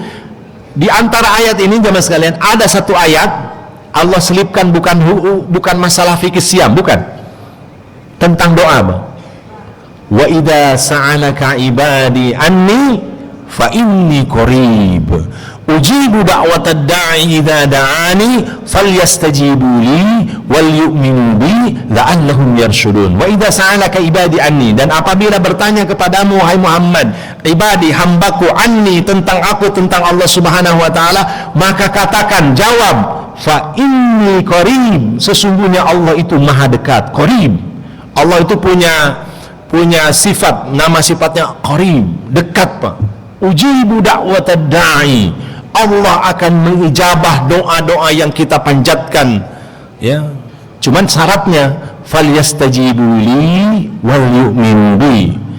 Ijabiyah kita, Pak, dalam beramal di bulan Ramadan ini jangan malas, harus semangat, harus bersegera terus kebaikan siang malam itu syarat itu. Falyastajibu li, ya, ijabiyahnya kita kepada panggilan ketaatan kepada Allah Subhanahu wa taala, wal yu'minu bi, dan yakin. Ya, makanya Rasul mengatakan kalau kita berdoa mukinun bil ijabah, kudu yakin, Pak, bahwa doa kita itu akan diijabah, ya. Jamaah sekalian yang dirahmati Allah Subhanahu wa taala, ini hanya sharing, Pak, ya. Mudah-mudahan ya, ini bukan satu ria dan lain sebagainya, bukan, Pak. Sharing pengalaman, jamaah sekalian. Sharing pengalaman, ya.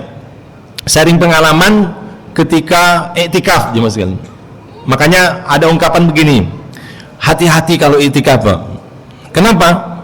Bukan negatif, Pak, ya. Orang kalau sudah sekali iktikaf candu, Pak. Iktikaf itu bisa jadi nyandu, Pak. Sekali iktikaf dia akan merasakan kenikmatan iktikaf yang pada akhirnya dia ingin terus iktikaf, Pak. Iktikaf itu dahsyat, jemaah sekalian. Taqarrub kita kepada Allah Subhanahu wa taala itu luar biasa. Dulu kalau di Karawang nggak kayak begini, Bang, ya, nggak kayak begini. Saya udah masanya bukan Gen Z lagi, ya, masa lalu, Pak. Ya, remaja kolot, Bang, masa lalu. Dulu jamaah sekalian di tahun 2000-an kan jarang ada masjid itikaf kayak seperti ini, jarang. Kita itikafnya ke Jakarta, Pak. Kadang itikafnya itu di Masjid Dadang Hawari Al-Ittihad, kadang kita itikaf di Taman Mini Masjid Atin, kadang saya itikaf di Masjid Al-Furqan. Jadi biasanya jamaah sekalian saya itikaf itu di Jakarta, Pak. Dulu jamaah sekalian, saya ada cita-cita ingin kuliah ke luar negeri. Habis lulus aliyah itu pinginnya sih saya kuliah di Ummul Qura. Ini sharing pengalaman aja, pingin kuliah di Ummul Qura. Sampai saya murasalah bikin surat, ya, ada cari rekomendasi, bikin surat, kirim ke kampus Jamiah Ummul Qura. Di sana ada teman saya. Nunggu jamaah sekalian setahun nggak ada, ya. 2 tahun saya sambil kuliah di Lipia waktu itu, I'dad Lugawi, ya, jurusan persiapan bahasa di Jakarta di Lipia. Nunggu nggak ada panggilan, Pak. Saya bilang, ya Allah, nggak dipanggil ini saya, berarti bukan takdirnya. Maka saya pernah itikaf di tahun 2000 jamaah sekalian. Tahun 2000, ya, sambil nunggu itu saya itikaf, Pak. Kemudian saya berdoa kepada Allah Subhanahu wa taala. Saya bilang, ya Rabb, saya ingin kuliah di luar negeri, dimanapun, yang penting di sana ada hazanah keislaman, di sana ada ilmu keislamannya, saya ingin kuliah di sana. Maka Allah Subhanahu wa taala mengijabah setelah saya beres kuliah di I'dad Lugawi di Lipia tahun 2003, karena 2 tahun saya persiapan bahasa. Tahun 2003 Allah mengijabah, ya, saya diminta oleh bapak saya juga untuk kuliah ke Al-Azhar, ke Mesir. Saya checklist, oh berarti ini doa saya ketika saya iktikaf. Jamaah sekalian yang dirahmati Allah Subhanahu wa taala, saya 2002 pernah iktikaf di Al-Furqan. Ini sharing pengalaman jamaah sekalian, ya. Doa-doa itu kalau dilangitkan itu diijabah, Pak. Ketika 2002 jamaah sekalian, sebelum berangkat 2003 saya berangkat ke Mesir ke Al-Azhar, saya iktikaf di Al-Furqan, Dewan Dakwah, ya, di Keramat Raya. Itu Dewan Dakwah markas itu. Di 2003 itu jamaah sekalian saya berdoa, ya Allah, saya udah sering iktikaf di masjid di Indonesia. Kayaknya sudah pernah saya datang gitu, yang di Jakarta itu. Saya minta, ya Allah, saya pengen iktikaf dalam hidup saya sekali saja, minimalnya sekali. Saya pengen iktikaf di Masjidil Haram. Dan malam-malam itu saya panjatkan doa itu jamaah sekalian. Qadarullah jamaah sekalian, ketika saya belajar di Al-Azhar 2003, lalu saya terus berdoa meminta agar saya dianugerahkan umrah. Maka setiap sujud saya minta, Allahumma rzuqni umratan, Allahumma rzuqni umratan. 2004 Allah takdirkan saya umrah Ramadan dan saya iktikaf di Masjidil Haram. Saya checklist, Pak. Oh, berarti Ini doa saya di 2002 waktu saya meminta kepada Allah Subhanahu wa taala. Jadi jamaah sekalian, apa yang kita ajukan, kita mohonkan, itu insya Allah diijabah Allah Subhanahu wa ta'ala. Bahkan yang membuat saya takjub, malam Lailatul Qadar itu mustajab, benar-benar mustajab. Ini saya sharing cerita aja Pak. Ya bisa jadi ini tempat dan waktunya memang tepat ya. Ketika saya itikaf di Masjidil Haram jamaah sekalian, mudah-mudahan ini bukan riya, wa'azubillah, bukan riya. Hanya memberikan satu keyakinan kepada jamaah bahwa malam Lailatul Qadar itu malam mustajab doa. Hakul yakin Pak, malam mustajab doa. Ketika saya umroh jamaah sekalian tahun 2004 ya, saya intikaf berarti. Karena dari Mesir waktu itu naik kapal laut Pak, 36 jam. Umrohnya backpacker Pak. Zaman sekarang backpacker ya, cuma $500. Saya bawa ransel umroh mahasiswa Pak. Saya tinggal di Masjidil Haram bersama teman-teman mahasiswa Madinah. Bahkan teman-teman mahasiswa Madinah itu yang melayani kita, ya gratis lah, kita makan sahur dan sebagainya.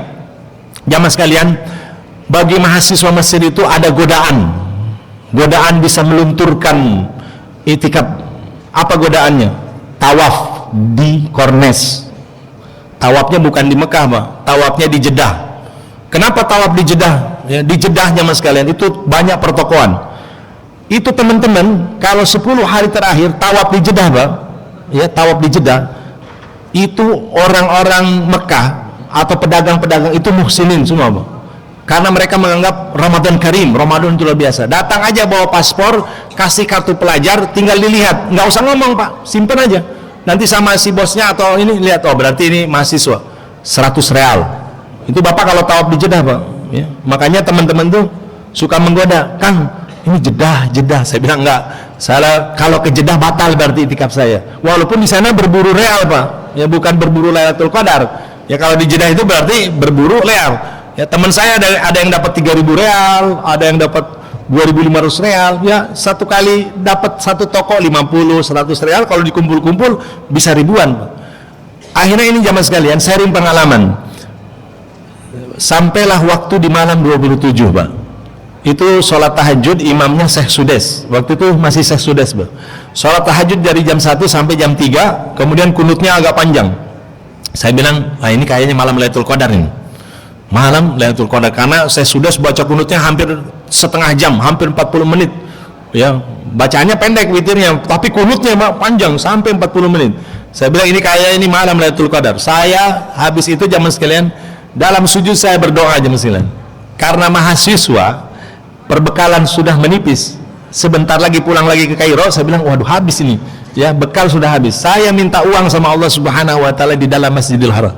Saya bilang ya Rabb urzuqni, ya Allah berikan aku rezeki, indah hajat kasir, saya banyak kebutuhan ya Allah. Kemudian setelah sujud jamaah sekalian, di malam itu saya masih ingat, setelah salam terbesit dalam hati saya mau ke Multazam, ke Babul Ka'bah, saya mau ketuk pintu Ka'bah, masa Allah tidak akan mengijabah. Belum selesai saya ini Pak niat, baru berdiri itu ada orang Arab. Saya masih ingat wajahnya, putih bersih Pak mancung. Ketemu saya, dia nanya ente dari mana kan? Saya bilang anak Indonesia, saya dari Indonesia. Kemudian ente di sini pelajar, talib atau bekerja? Anak talib, saya pelajar, saya mahasiswa. Anak talib fil Azhar, saya belajar di Al Azhar. Kata dia dari Mesir ke sini diongkosin nggak sama Al Azhar? Di Safina. Saya ongkos sendiri pakai kapal laut. Masya Allah jemaah sekalian, ini mustajabnya doa. Ya, bisa jadi tempatnya memang di Ka'bah, di Masjidil Haram, tapi bisa jadi itu bertepatan dengan malam Lailatul Qadar. Itu orang Arab jemaah sekalian, dia ngambil dompet, ya, uang itu nggak usah dicari di Jeddah. Itu uang dihantarkan di depan saya. Dia ngasih uang 2.000 real. Ajib. Ini sesuatu yang ajib jemaah sekalian. Makanya jemaah sekalian, malam Lailatul Qadar itu sekali lagi ini sharing pengalaman. Kalau kita punya hajat, punya kebutuhan, punya sesuatu, maka ajukan proposal kepada Allah Subhanahu wa taala, dan Allah biarkan Allah yang akan mengatur, ya, bisa diijabah hari ini, bisa diijabah 1 tahun 2 tahun kemudian, ya. Maka dari itu jemaah sekalian yang dirahmati Allah Subhanahu wa taala, ya, malam Lailatul Qadar itu malam mustajab doa. Oleh karena itu, ya, di 10 hari terakhirnya apa yang harus kita lakukan, di mana Rasulullah mencontohkan menghidupkan malamnya, ya, malam-malam ini dihidupkan, ya, begadang, ya, jangan pindah tidur Pak, ya, maksudnya dari rumah pindah tidur doang ke sini, enggak, Ya, walaupun tidurnya juga ibadah, tapi kan rugi Pak, cuman tidur doang berbeda ya. Nanti tercatat tidurnya di masjid ini ya, tercatat 1000 bulan gitu kan, tidur di Masjid Daruri gitu, tercatat 1000 bulan kan. Ini ibadah juga gitu, ibadah itikaf cuman tidur gitu kan, memindahkan tidur dari rumah. Bagusnya jamaah sekalian, kita niatkan semangat. Masa untuk nonton Liga Champion aja kita bisa melek Pak, untuk Liga Champion loh, untuk final Liga Champions dan sebagainya kita sanggup untuk melihat. Ini ada satu tips banget jamaah sekalian, tips dari orang-orang Mesir. Sebelum saya pulang, saya itikaf di Masjid Ahmad bin As tahun 2010. Saya itikaf dengan kurang lebih ada 6.000 jamaah itikaf itu, yang 10 full ya 6.000. Tapi biasanya kalau malam ganjil lebih banyak. Itu jamaah sekalian, orang-orang Mesir kalau saya lagi duduk ngaji itu biasa bolak-balik Pak, mondar-mandir jalan gitu, bolak-balik. Saya bilang ngapain ini bolak-balik dari sana ke sini. Saya tanya, itu kenapa? Baca Qur'annya sambil jalan. Kata dia apa? Untuk menghilangkan rasa kantuk. Oh, berarti seperti itu, untuk menghilangkan ngantuk. Bapak kalau ngaji itu Pak, ujian terbesar lagi ngaji apa Pak? Saya nanya Pak, ujian terbesar lagi ngaji apa?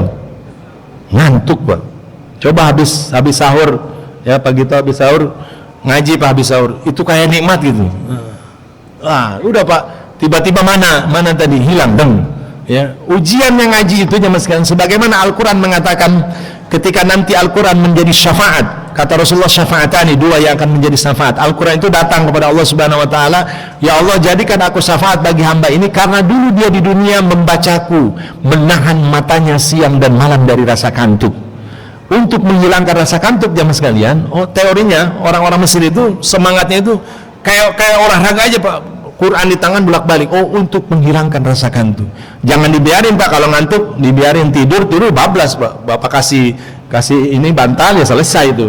Orang lain semangat ya kita akhirnya tertidur. Maka jamaah sekalian, di dalam perintah surat Al-Alaq sebelum surat Al-Qadar, itu kan surat Al-Alaq, wasjud waqtarib. Maka kata para ulama, wasjud waqtarib, maka perbanyaklah sujud dan taqarrub, mendekatkan diri kepada Allah di malam Lailatul Qadar. Ya, mudah-mudahan jamaah sekalian yang dirahmati Allah Subhanahu wa taala, para mu'takifin dan mu'takifat, Allah Subhanahu wa taala memberikan taufik inayah kepada kita semua ya, semangat di 10 hari terakhir ini sebagaimana Rasulullah semangat dalam beribadah, menghidupkan malam-malamnya, dan mudah-mudahan kita semua Allah anugerahkan mendapatkan malam Lailatul Qadar, dan Allah anugerahkan ampunan. Allah Subhanahu wa taala berikan kepada kita rahmatnya ya, dan Allah Subhanahu wa taala mengabulkan doa-doa kita, dan mudah-mudahan Allah Subhanahu wa taala mengijabah seluruh keinginan doa dan harapan kita, dan pada akhirnya curahan rahmat sehingga kita terbebas dari siksa api neraka, dan Allah masukkan kita ke dalam jannahnya ya, bersama dengan baginda Nabi Muhammad SAW dan bersama dengan orang-orang yang kita cintai. Yang benar datang dari Allah Subhanahu wa taala, yang salah dari saya pribadi. Aku qouli hadza wa astaghfirullah li wa lakum. Assalamualaikum warahmatullahi wabarakatuh. Demikianlah kajian yang telah disampaikan oleh Al-Ustaz Fajar. Mudah-mudahan bisa menjadi motivasi kita untuk lebih meningkatkan amaliyah kita baik di siang hari maupun di malam hari ini. Mudah-mudahan kita akan lebih semangat untuk menggapai ridha Allah. Kepada jemaah barangkali masih ada hal-hal yang perlu ditanyakan, kami persilakan.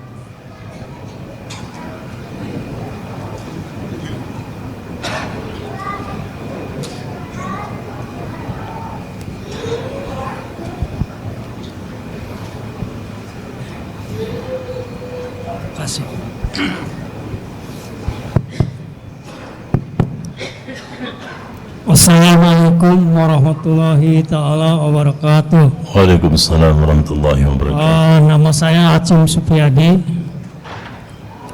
Dalam forum ini saya ada 2 hal yang dari penjelasan tadi itu, ada 2 hal yang dipertanyakan.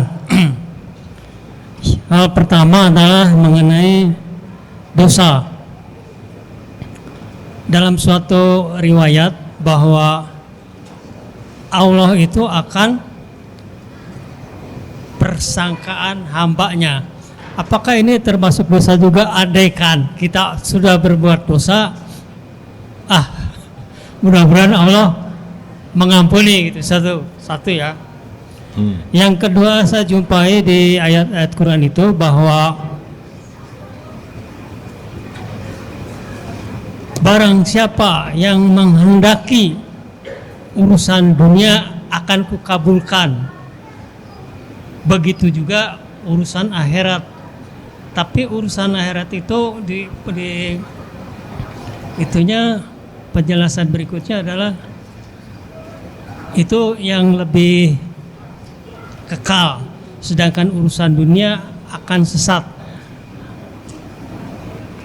Apakah yang urusan dunia itu bisa gini? Andaikan saya dapat rezeki yang banyak, kemudian saya juga beriktikad bahwa nanti akan berbuat infak kepada masjid, kepada fakir miskin dan pemulung. Itu juga ini. Padahal itu di situ juga, kalau nggak salah dari surat Taha itu bukan dicerca ya, bahwa itu urusan dunia itu akan sesat juga, kecuali urusan akhirat akan kukabulkan juga, itu lebih baik dari itu sendiri gitu. Terima kasih, mungkin itu mohon penjelasannya. Terima kasih. Bismillahirrahmanirrahim. Wassalatu wassalamu ala Rasulillah. Jamaah sekalian yang dirahmati Allah Subhanahu wa taala, untuk permasalahan zon, ya, zon itu ya, persangkaan kita ya.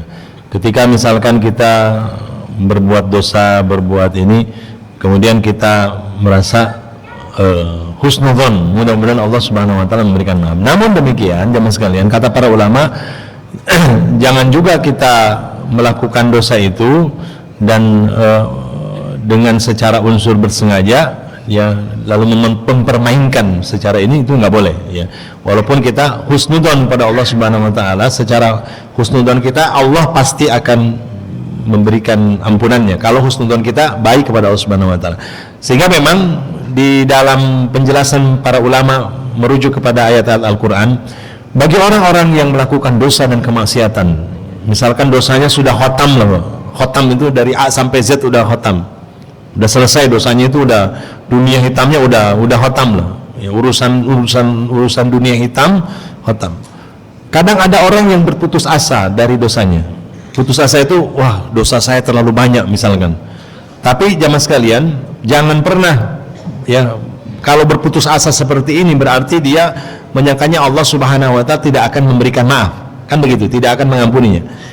Padahal Allah Subhanahu wa taala menyebutkan wala tayasu mir rahmatillah, jangan pernah berputus asa terhadap rahmat Allah Subhanahu wa taala. Sehingga bagi para pelaku pendosa ya, pintu ampunan, pintu tobat itu masih terbuka.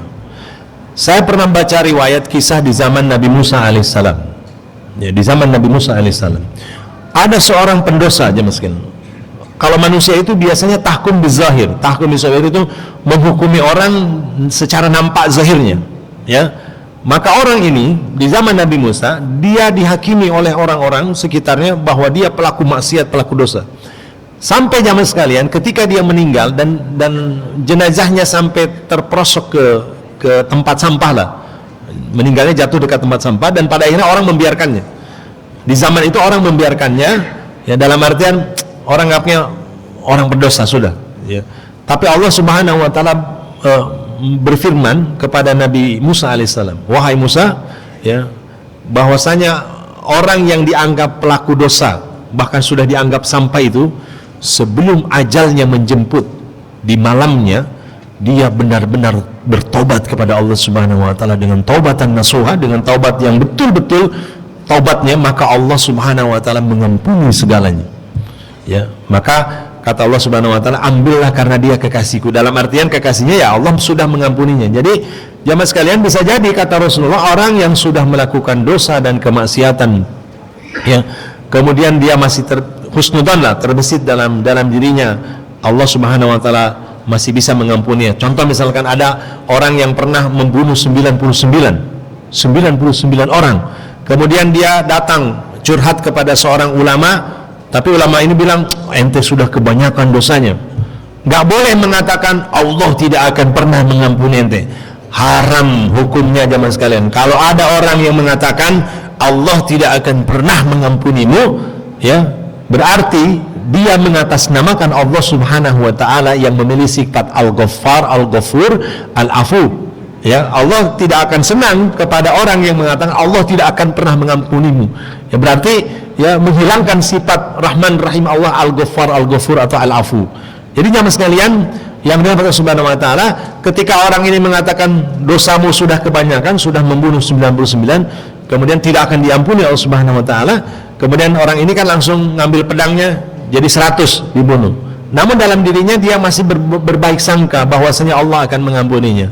Yang pada akhirnya dia datang pada alim yang saleh, kemudian kata alim yang saleh, engkau pasti dimaafkan Allah Subhanahu wa taala, namun harus hijrah, meninggalkan tempat lingkungan yang bisa jadi tempat itu tidak baik. Ya, kalau dia bertobat tapi tetap pengaruhnya akan lebih kuat. Engkau harus hijrah. Dalam keadaan hijrah, di tengah jalan dia meninggal dunia. Apakah dia ahlul jannah atau ahlul nar? Akhirnya datang malaikat berebut. Ya, dalam riwayat itu kata malaikat, ini jatahnya untuk ahli neraka. Oh enggak, ini dia sudah tobat. Maka ketika dihitung, maka Allah menggeserkan tubuhnya, badannya dia lebih mendekati kepada tempat tujuannya, maka dia termasuk ahli surga, ya, ahlul jannah. Jadi jamaah sekalian, sikap husnudzon kita kepada Allah Subhanahu wa taala jangankan di dunia. Ini ada kisah di akhirat, ya. Di akhirat ada nanti dari umat Nabi Muhammad SAW, ya, itu sebelum masuk ke dalam surga, ya via neraka dulu kan Pak, karena banyak dosa dan kesalahan dia masuk ke neraka Pak. Jangan samakan logika manusia dengan Allah Subhanahu wa taala. Kalau kita berhusnudzon, ya jemaah sekalian, ini sampai di yaumul akhir, Allah Subhanahu wa taala memanggil hambanya yang disiksa di dalam neraka, dalam riwayat itu. Kemudian dua orang hamba ini keluar, ya. Setelah keluar, ya, kemudian Allah katakan, bagaimana rasanya di neraka? Kata mereka yang sudah tobat, ya Allah, ya, tidak ingin sekali lagi. Kemudian kata Allah Subhanahu wa taala, ya kalau begitu masuk lagi. Yang satu, ini dalam riwayat, yang satu lari dengan sekencang-kencangnya, yang satu malas gitu, jalannya pelan gitu. Lalu Allah Subhanahu wa taala memanggil lagi kepada yang lari masuk nerakanya, lari dia Pak. Ya, setelah dipanggil dia lari. Kata Allah Subhanahu wa taala, kenapa ente lari? Ya, masuk neraka. Saya kapok katanya. Waktu dulu di dunia ketika engkau perintahkan saya malas-malasan, kalau sekarang enggak. Saya karena perintahmu walaupun masuk neraka dia lari. Yang satu lagi bilang apa? Yang satu lagi, ya Rabb, ketika engkau manggil saya keluar, saya berhusnudzon bahwasanya engkau akan mengampuni dan memasukkan aku ke dalam jannah. Ini husnudzonnya dia. Ya, sehingga pas disuruh lagi masuk neraka, akhirnya husnudzonnya itu kandas, Pak. Lalu kemudian Allah Subhanahu wa taala dengan kisah ini, jangan samakan logika kita dengan Allah Subhanahu wa taala. Yang akhirnya kedua-duanya Allah selamatkan, ya Allah bebaskan dari setelah disiksa di dalam neraka. Karena husnudzonnya dia, Pak. Kan husnudzon dia. Ketika dipanggil keluar, ya, kemudian disuruh masuk lagi, yang satu malari cepat. Pas ditanya kenapa cepat? Karena kapok. Dulu di dunia, ya, dia tidak pernah bersegera atas perintah Allah Subhanahu wa taala. Sekarang, ya, walaupun ini suruh masuk neraka karena perintahmu, saya langsung, ya, garcep gitu kan, gerak cepat langsung. Yang satu malas, ya, cuman dia ada husnudzon, ya, disangkanya pas dipanggil itu akan dibebaskan. Maka kedua-duanya dengan husnudzonnya dia kepada Allah Subhanahu wa taala, maka kedua-duanya selamat ke dalam surga akhirnya setelah disiksa di dalam neraka Jahannam. Nah, jamaah sekalian, ini yang pertama tadi tentang husnudzon kita kepada Allah Subhanahu wa taala. Karena Allah mengatakan bahwasanya dalam sebuah hadis, Allah itu inda dzanni abdi. Allah itu tergantung prasangka hambanya. Kalau Bapak berdoa, ya prasangka kita atas doa itu ya tergantung. Ya, guma Allah lah. Nah, udah prasangkanya asigana mau diijabah mustahil. Kan seperti itu. Ya udah, sesuai dengan prasangkanya, maka doa itu sesuai. Kalau kita husnudzon dengan prasangkaan kita, maka Allah Subhanahu wa taala tergantung kepada prasangka hambanya. Nah, termasuk tadi ketika kita bertobat, ya kita meyakini mudah-mudahan Allah Subhanahu wa taala. Maka ada satu sahabat Nabi zaman sekalian yang dalam keadaan sakaratul maut. Ketika ditanya oleh Rasulullah SAW tentang keadaannya, kemudian dia mengatakan, ya Rasulullah, aku dalam keadaan al-khauf, rasa takut. Takutnya bisa jadi Allah tidak menerima amalannya, tidak ini. Tapi dalam satu antara al-khauf dan al-mahabbah, di tengah-tengahnya itu ada ar-raja. Ar-raja itu kan harapan. Harapan itu husnudon. Dia berharap, dia meyakini bahwa mudah-mudahan Allah Subhanahu, itu husnudonnya, mudah-mudahan Allah Subhanahu wa taala mengampuni segala dosanya, menerima segala amalnya. Nah, itulah husnudon ya seorang hamba kepada Allah Subhanahu wa taala. Kemudian yang kedua tadi tentang apa tadi, Pak?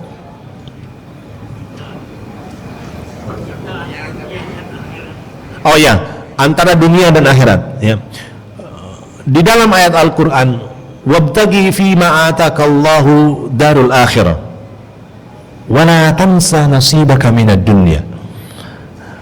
Agama Islam ini tawazun ya, dia itu imbang Pak antara dunia dan akhirat. Dalam artian jamaah sekalian ya, ketika kita berharap tentang dunia ya, dan memang itu dibolehkan jamaah sekalian, karena doa kita kan Rabbana atina fid dunya hasanah, kan dunia hasanah, wa fil akhirati hasanah. Dunia juga kebaikan, ya akhirat juga kebaikan. Dalam artian ketika Allah Subhanahu wa taala mengatakan wabtaghi fima atakallahu darul akhirah wala tansa nasibaka minad dunya. Jadi dalam artian boleh jamaah sekalian satu waktu kita menikmati kehidupan dunia ini, tapi jangan membuat dunia ini menjadi terlena ya. Menikmati makanan, menikmati jalan-jalan, menikmati ini itu urusan dunia, Pak. Ya kita bercanda, berini dengan keluarga, itu urusan dunia, ya.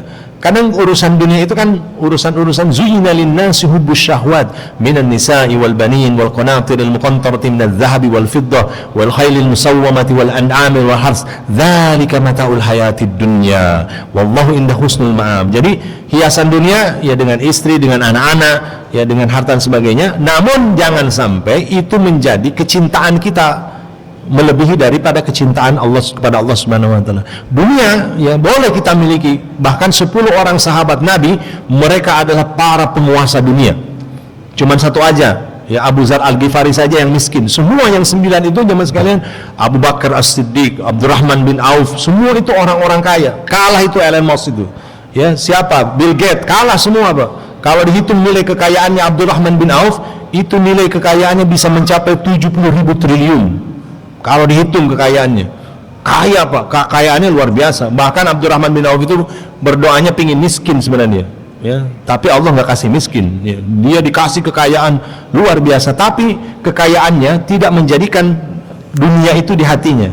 Maka doanya para sahabat itu, Allahumma ja'al dunyana fi aidina, ya Allah jadikan dunia dalam genggaman tangan kami, wala taj'alna fi qulubina, jangan jadikan dunia di dalam hati. Kalau dalam hati kan beda, Pak. Ya, ada kenceng lewat karena dunia di hati, Pak. Yang dicari gambar golok. Carinya yang gambarnya yang serem-serem, Pak. Jarang tuh yang pakai peci, yang ketawa, yang merah-merah warna, jarang. Kalau dunia sudah di hati gitu kan beda itu. Untuk nyabut yang merah yang itu kan beda. Karena dunia sudah di hati. Tapi kalau para sahabat itu dunianya nggak di hati. Ya, dunia itu di tangan, gampang. Ya, dilepaskannya itu gampang. Misalkan kayak Imam Asy-Syafi'i menjadi panutan para ulama di Indonesia itu kan kita mazhab Syafi'iyah. Itu kan terlahir dalam keadaan miskin Imam Syafi'i itu. Lalu kemudian dia pernah berguru kepada murid-murid Imam Hanafi di Baghdad, di Irak, Pak.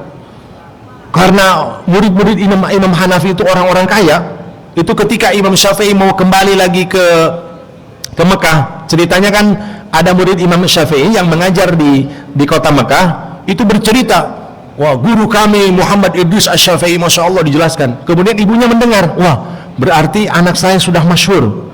Ini guru muridnya saja sudah menjadi guru di Mekah. Lalu kemudian sampaikan kepada anakku Syafi'i, Imam Syafi'i, ya Muhammad Idris boleh pulang ke Mekah. Akhirnya ketika Imam Syafi'i berpisah ya dengan murid-muridnya yang di Baghdad, ya murid Imam Hanafi, itu dikasih hadiah.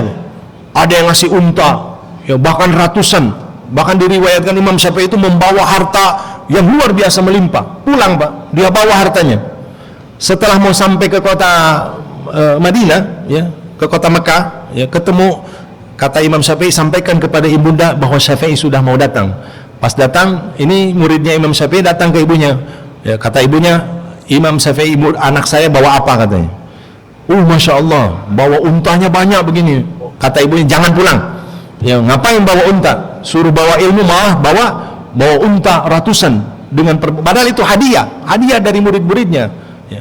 Kemudian ketika mendengar ini Imam Syafi'i, ya karena dunia bukan di hati, para ulama itu dunianya dalam genggaman, maka saat itu juga ratusan unta itu dibagikan beserta perbekalannya untuk orang-orang pinggiran Mekah. Habis, yang tersisa hanya 1 ekor unta, dan ketemulah dia dengan ibundanya Imam Syafi'i. Jadi begitu jamaah sekalian, ya dunia ya boleh kita menjadi, karena kalau nggak boleh memegang dunia, ya siapa yang menjadi muzaki orang-orang yang mengeluarkan zakat?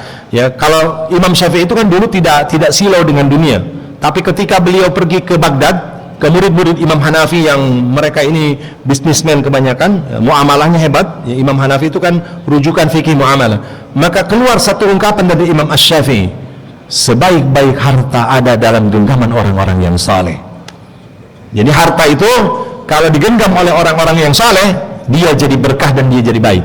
Tapi harta kalau dipegang sama cacing 9 misalkan, bukan naga 9 ya, naga 9, kalau mereka yang pegang duitnya, jadi apa negeri ini jamaah sekalian? Ini bukan mau ini ya, mereka akan buat tempat diskotik, tempat ini, tempat itu, maksiat nanti. Ya, saya pernah mendengar bahwasanya salah satu naga 9 itu si Tommy Winata ini, saya sebutkan ya, itu bisnis terbesarnya itu bisnis lendir, Pak. Bisnis itu bisnis maksiat. Bagi orang-orang itu ya kemaksiatan bisa jadi bisnis lain. Maka Imam Syafi'i mengatakan sebaik-baik harta ada dalam genggaman orang yang soleh. Karena kalau orang yang soleh pegang harta, wah itu masya Allah, Pak. Ya, masya Allah, luar biasa, dia akan ada di jalan Allah Subhanahu Wa Taala. Menikmati dunia boleh, tapi jangan lupa tugas kita ini visinya akhirat. Kalau tujuannya akhirat, maka dunia akan tercapai. Kalau tujuannya dunia nggak dapat, komodoi akhirat, kan begitu. Nah ini kata para ulama yang menjelaskan kalau kita hidup di dunia ini tujuannya itu visinya akhirat. Semua para sahabat itu visioner akhirat, ya bukan urusan dunia. Contoh misalkan sedikit lagi, misalkan Abdurrahman Utsman bin Affan misalkan, ya Utsman bin Affan itu kan visionernya akhirat, bukan dunia. Ketika di Madinah itu ada sumur mata air yang dikuasai oleh orang Yahudi, namanya Ar-Rumi, maka disebut Bi'rur Rumi. Bi'rur Rumi itu sumurnya punya Yahudi. Maka para sahabat ngadu kepada Rasulullah karena dia ini monopoli, Pak. Dia yang pegang kuasa, dia yang ngatur naik turun harga dan sebagainya. Susah dapat air di Madinah ini. Kemudian kata Rasulullah, barang siapa yang mampu membebaskan sumur itu maka baginya surga. Kemudian tampillah Utsman bin Affan itu terkenal ahli lobby, Pak. Ya, di lobby lah orang Yahudi, bro. Kalau bahasa kita gitu, bro, ente jual nggak ini sumur? Kata orang Yahudi, enggak dong, ini sumber saya. Kalau begitu kita bagi saham. Oke, dibelilah 11.000 dinar. Pertama, sahamnya 11.000 dinar dibeli. Oke, setengahnya dalam seminggu ente jual. Ya, misalkan Sayyidina Utsman menjualnya di hari Kamis, Jumat, Sabtu, karena orang Yahudi nggak boleh hari Sabtu, nggak boleh bisnis. Kemudian orang Yahudi itu 4 hari, Pak. Ya, maka ketika Sayyidina Utsman bin Affan menjual, disuruhlah sahabat Nabi itu ambil sebanyak-banyaknya setting untuk 4 hari ke depan. Akhirnya pas orang Yahudi jualan, ya jualan air itu nggak ada yang datang. Bingung dia, waduh, kok nggak ada yang beli? Ya, maka kata Sayyidina Utsman, kalau begitu ente jual lagi nggak sahamnya? Akhirnya dibelilah sampai totalnya 22.000 dinar. Dibeli itu, sehingga wakaf dari Sayyidina Utsman bin Affan, sumur itu menjadi kebun kurma. Bahkan sekarang tercatat di Waziratul Auqafnya Saudi, itu rekening Sayyidina Utsman. Bayangkan, Pak, beliau sudah meninggal tapi hartanya masih mengalir pahalanya. Itulah visinya akhirat itu. Visi akhirat itu seperti itu jemaah sekalian. Sehingga kekayaan Sayyidina Utsman sampai sekarang punya hotel, Sayyidina Utsman punya kebun, itu untuk orang-orang miskin dan sebagainya. Nah, ini sebuah kekayaan kalau visinya kita untuk akhirat.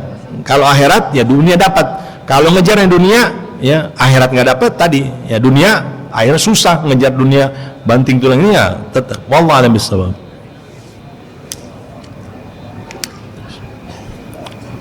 Mungkin masih ada lagi yang mau tanya.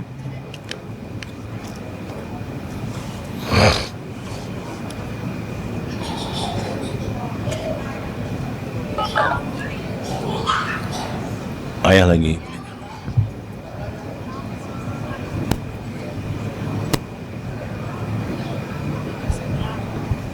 Bismillahirrahmanirrahim. Assalamualaikum warahmatullahi wabarakatuh. Bismillahirrahmanirrahim. Wassalatu wassalamu ala rasulillah Ustadz mau bertanya terkait dengan penataan takdir tadi ya. Saya pernah mendapat keterangan salah satu hadis menyatakan bahwa telah kering tinta, yang artinya bahwa semua takdir manusia itu sudah tertulis di Lauhul Mahfuz. Nah, apa perbedaannya dengan yang disampaikan tadi terkait dengan takdir 1 tahun ke depan di malam Lailatul Qadar? Mohon penjelasannya. Syukran jazakumullah. Wassalamualaikum warahmatullahi wabarakatuh. Waalaikumsalam. Bismillahirrahmanirrahim. Alhamdulillah wassalatu wassalamu ala Rasulillah. Jamaah sekalian yang dirahmati Allah Subhanahu wa taala. Dalam sebuah hadis, dalam hadis Arba'in An-Nawawi itu disebutkan ketika seorang janin di dalam rahim sampai umur 4 bulan, maka Allah Subhanahu wa taala meniupkan roh. Kan ditiupkan roh. Lalu kemudian kata Rasulullah SAW, setelah ditiupkan roh oleh Allah Subhanahu wa taala ke dalam janin itu, maka tercatatlah 4 hal. Tentang ajalnya, tentang rezekinya, tentang baik dan buruknya di dunia ini.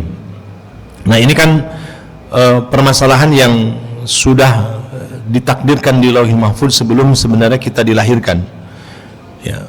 Maka kata Rasulullah, ada orang melakukan secara tahkum bizahir ini, melakukan amalan kebaikan, ya, amalan kebaikan, kemudian kata Rasulullah antara dia dengan surga tinggal sehasta, tinggal sedikit lagi, lalu takdir Allah lain, yang pada akhirnya dia melakukan dosa kemaksiatan, yang pada akhirnya dia su'ul khatimah.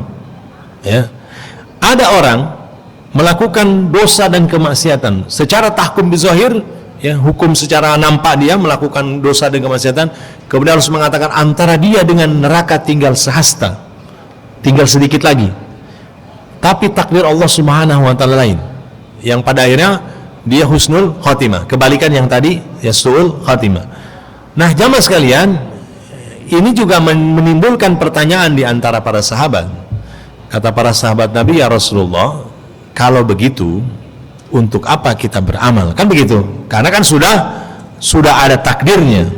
Orang baik, orang buruk, dan istilahnya dia masuk surga dan neraka itu kan sudah ada takdirnya. Tapi Rasulullah SAW menjawab dengan sebuah ayat, "I'malu fasarallahu a'malakum." Beramallah, maka Allah Subhanahu wa taala akan memudahkan jalannya. Nah, jadi amal aja, kita beramal, jadi tidak usah kita memikirkan tadi gitu kan. Kalau memikirkan oh ini takdirnya kan sudah ada, takdirnya baik buruk dan sebagainya, ya maka dari itu jamaah sekalian yang dirahmati Allah Subhanahu wa taala. Nah, kalau dalam pembahasan malam Lailatul Qadar, ya, malam Lailatul Qadar itu di dalam ayat tadi fiha yufraku kullu amrin hakim. Amrin hakim dalam artian sebagian para ulama menjelaskan tentang bahwa saya di malam Lailatul Qadar itu Allah Subhanahu wa taala sedang mengatur urusan hamba-hambanya atau urusan makhluknya. Ya, sebagian mengatakan untuk 1 tahun ke depan, ya. Maka dari itu, ya, beberapa para ulama berpendapat doa itulah yang bisa merubah takdir. Doa. Ya, ini sebagian ya.